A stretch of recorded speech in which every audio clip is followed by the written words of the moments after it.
like an iceberg, is 4/5 underwater. And underwater is where the trouble usually lies.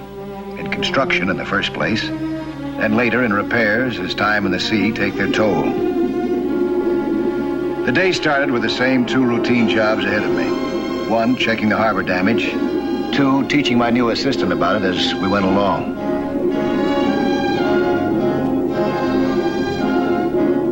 But the routine ended abruptly when we broke for lunch. I had no idea that within 24 hours, I was going to be 1,000 miles from home and 300 feet underneath the sea. And not because I wanted to.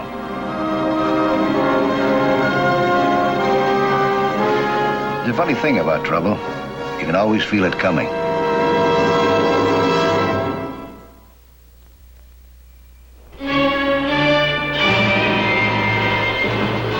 Nelson? Uh-huh? I'm Steve McKay. They told me up at Marineland I'd find you here. How are you?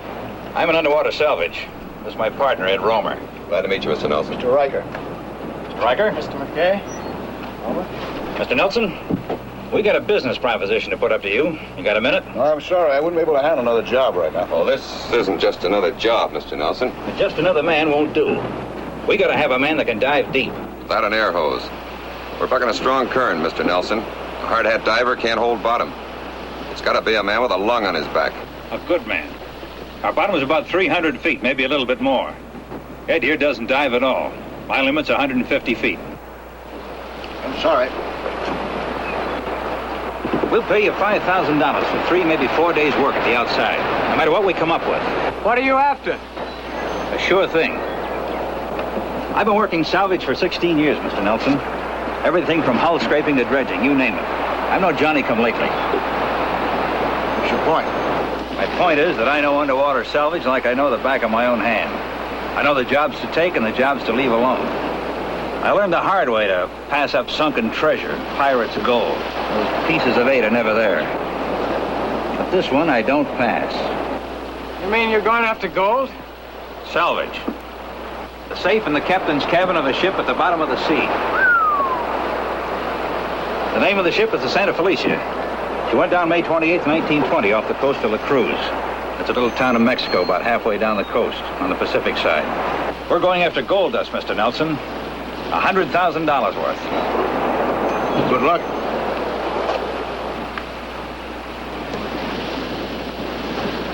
Make that $5,000 I offered you a bottom figure, a guarantee. The top, 20% of what we come up with. No, thanks. Our salvage boat's a UR-7. The best there is. No, I know. I saw her this morning when you anchored. It's a Dolphin, isn't it? You sound like you've heard of her before. I have. I hope we haven't taken up too much of your time, Mr. Nelson. No, Mr. McKay. Goodbye. Goodbye, Mr. Riker.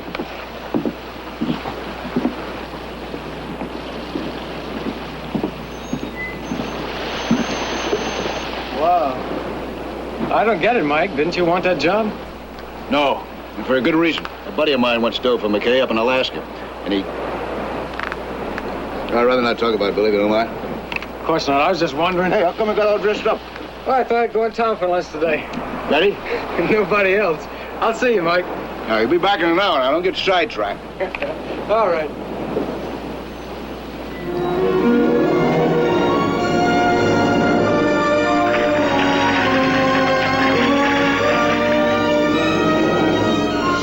Billy was late getting back, but I went to work without him, on the theory that you're entitled to a few extra minutes when you're taking a girl to lunch. I had no way of knowing that Billy had something far different in mind, something he didn't want me to know about, something that was worth a quarter-mile swim out to the Dolphin.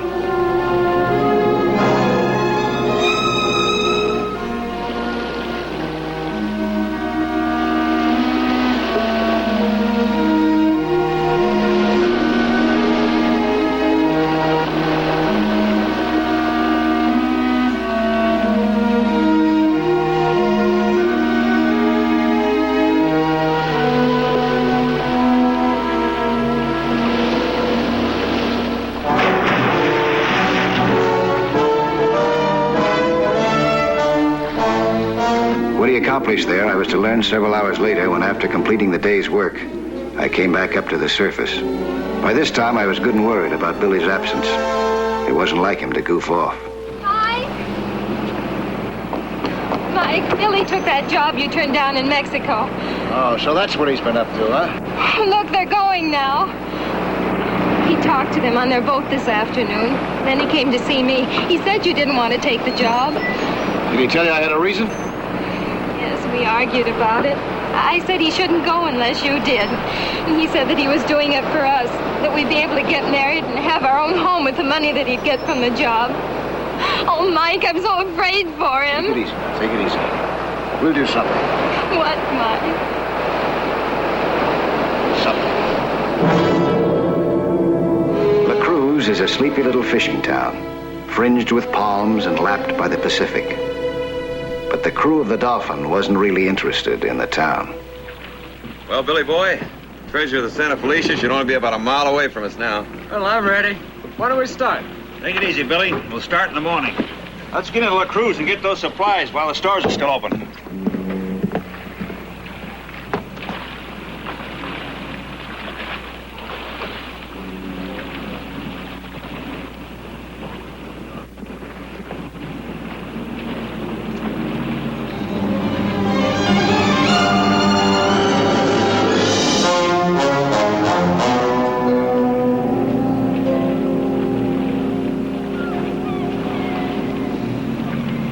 Buenos dias, senors. Welcome to La Cruz. What are you doing here? I thought you didn't like our proposition. Well, I had a change of heart. How'd you know we were in La Cruz? You told me, remember? Much faster by plane. You went to a lot of trouble and expense. Less than $500. What's that as against 1/2 of 20% of $100,000?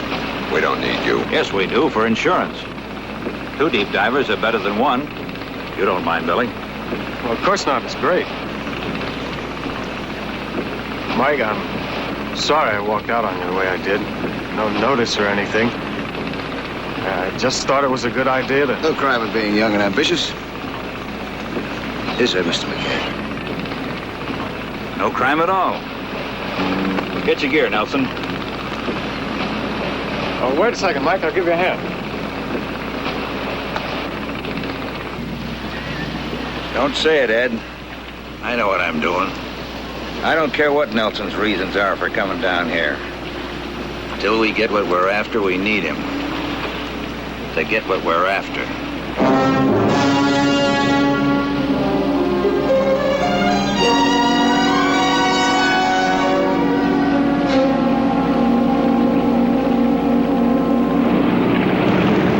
Information boils down to this.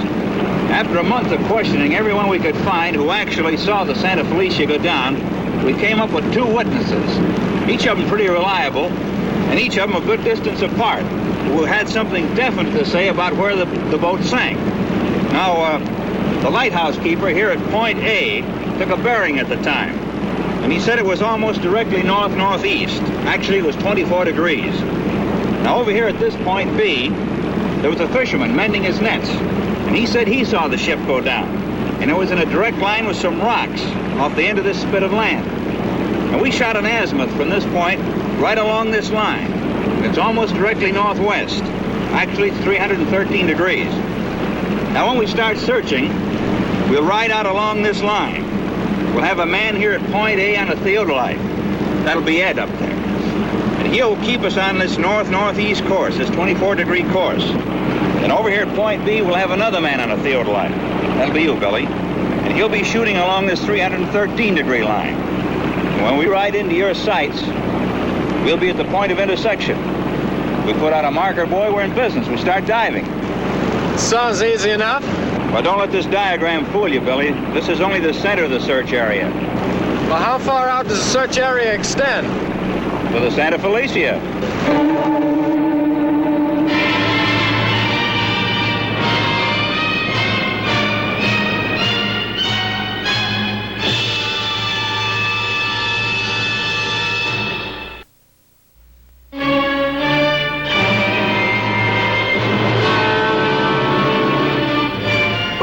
next day, the Dolphin was underway.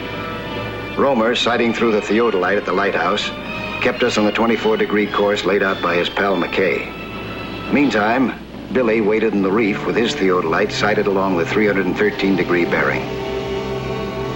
Despite my misgivings, I found that the four of us worked well as a team.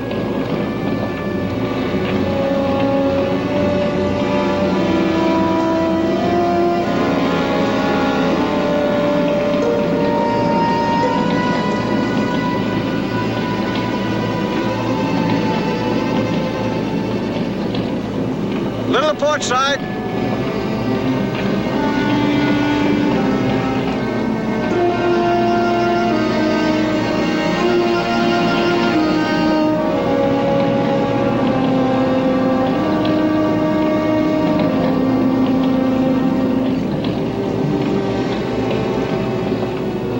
That's it. Right on course.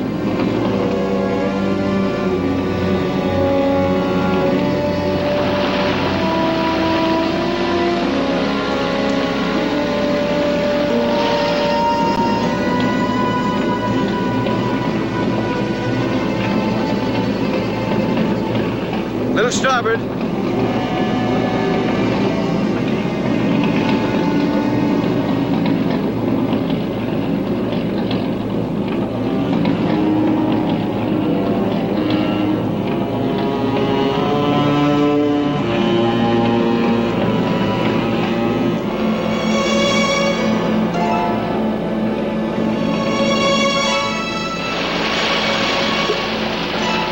McKay planned it well.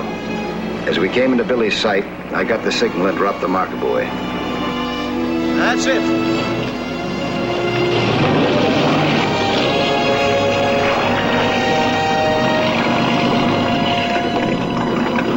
It was too late now to start searching underwater, but next morning, Billy and I were ready for our first descent.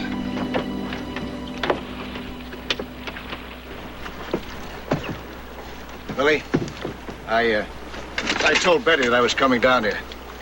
I figured that she might worry less if she knew we were together. Yeah, you're right, Mike. I sure apologize for the way I acted.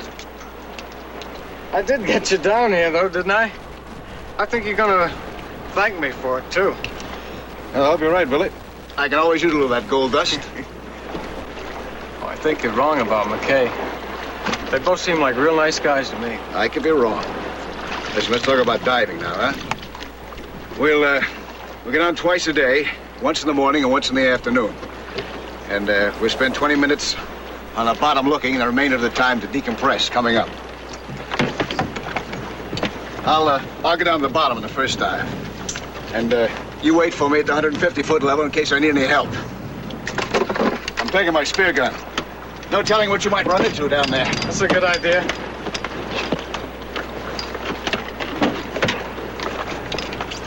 We're going in. Good luck.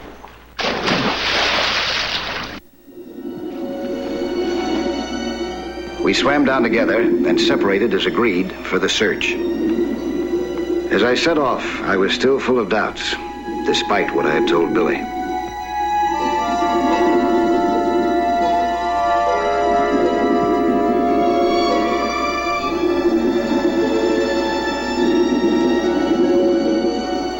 Whatever McKay's real plan was, he was still following through on this part of his agreement. While we were on the bottom, he came down the guideline to 150 feet to wait for us.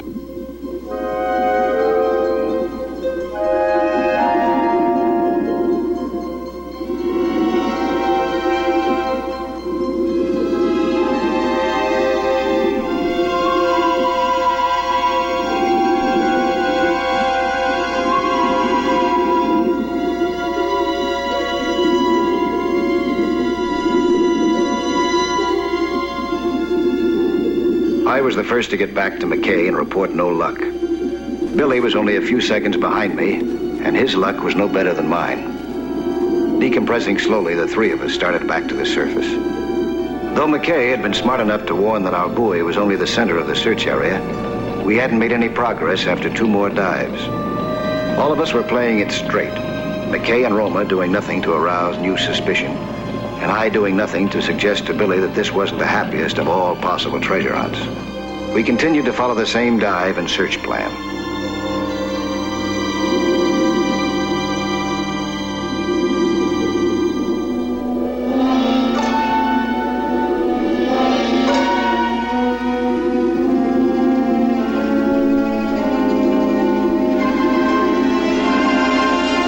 And suddenly, there it was. A skeleton of a ship.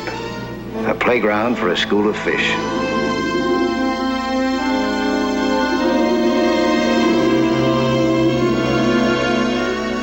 It was eerie and sinister, this haunted house on the bottom of the ocean, corroding slowly to death.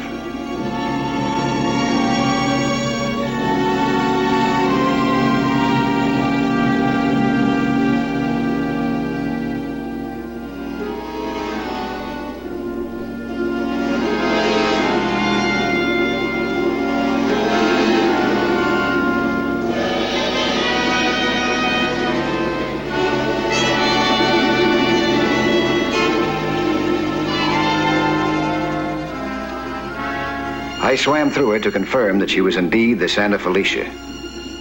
And then, with time running out, marked her position before starting up.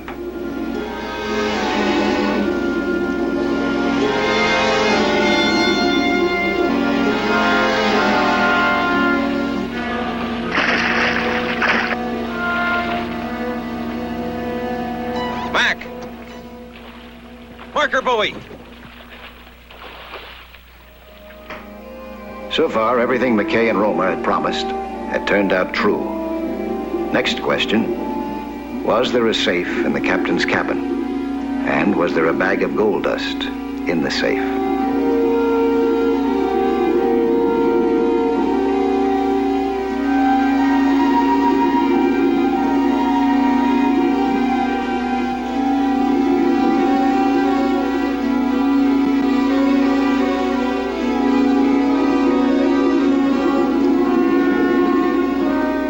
The safe was there, all right, and it had been built even more sturdily than the ship itself.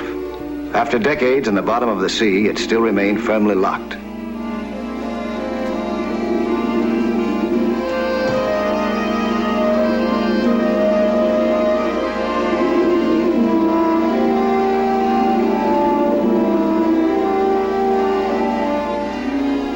We couldn't budge it, which meant we'd have to come down again the next morning with an acetylene torch and cut it open. If ever McKay was going to make a move, this had to be the time. And it was. What's the matter? Hello, my regulator doesn't work. Steady flowing. Must be in my high pressure block. Take a little while to fix it. How long? Well, depends what I run into.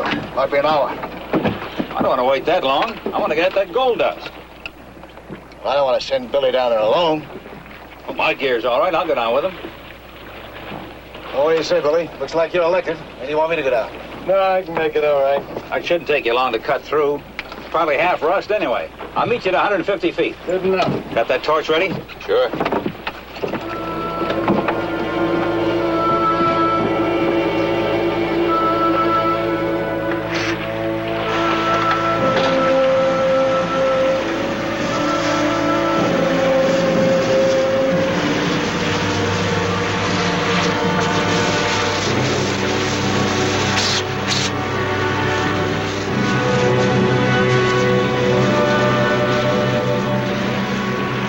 It was a calculated risk letting Billy go down alone, but I had a rough idea of what would happen next. I'm getting as bad as Billy. I can't wait any longer either. Keep your fingers crossed. I'm going down.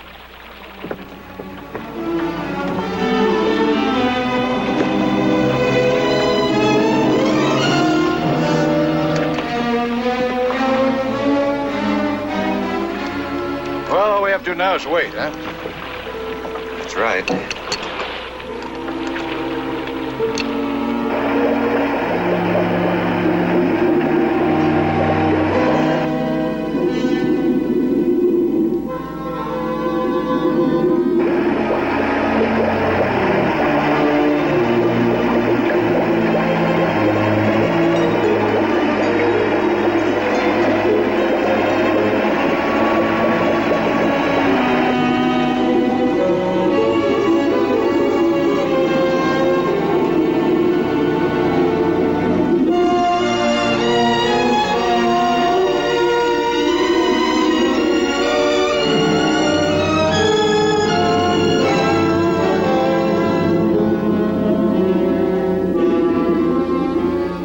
Well, any minute, Billy will be coming up from the bottom now.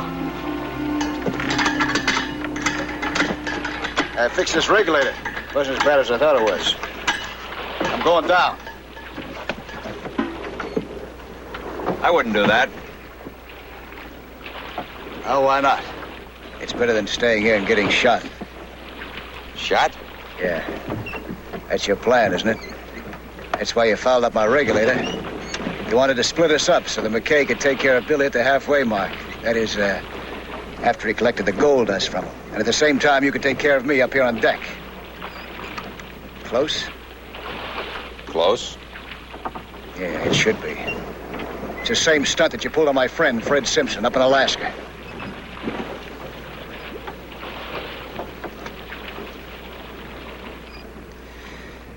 I didn't only spy on you last night, Romer. I fouled up some equipment, too. Go ahead, try it. I took out the firing pin.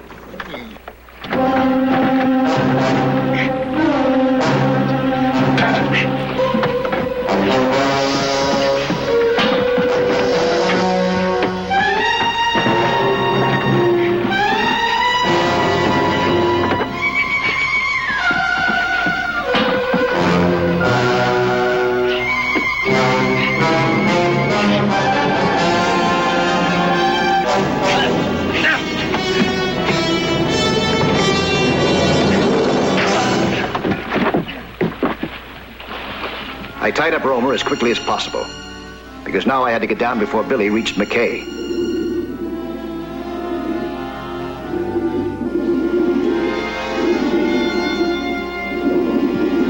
I was a few seconds too late.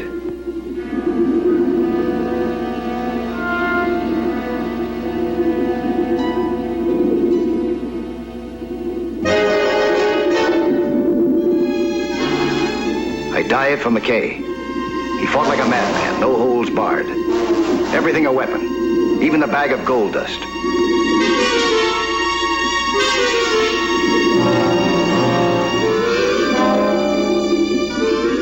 Billy grabbed the gold, and McKay lost interest in me.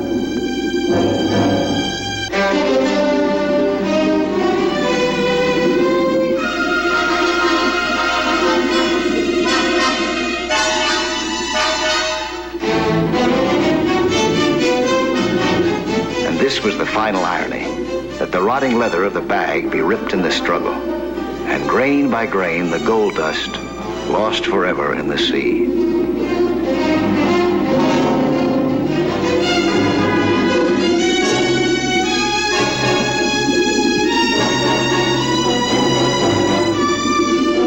Most of the fight was out of him now. We took McKay topside and tied him up in the cabin with Romer. They're probably thinking of all that gold dust they spilled into the ocean. I'll tell you, the next time I think I've got all the answers, I'll just remember this little expedition.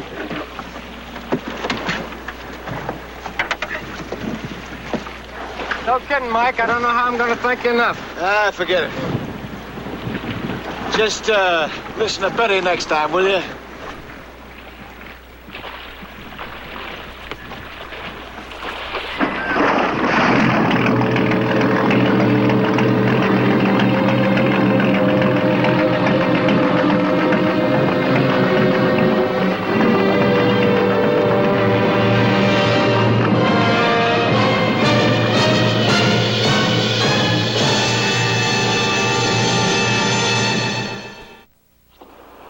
Hi there.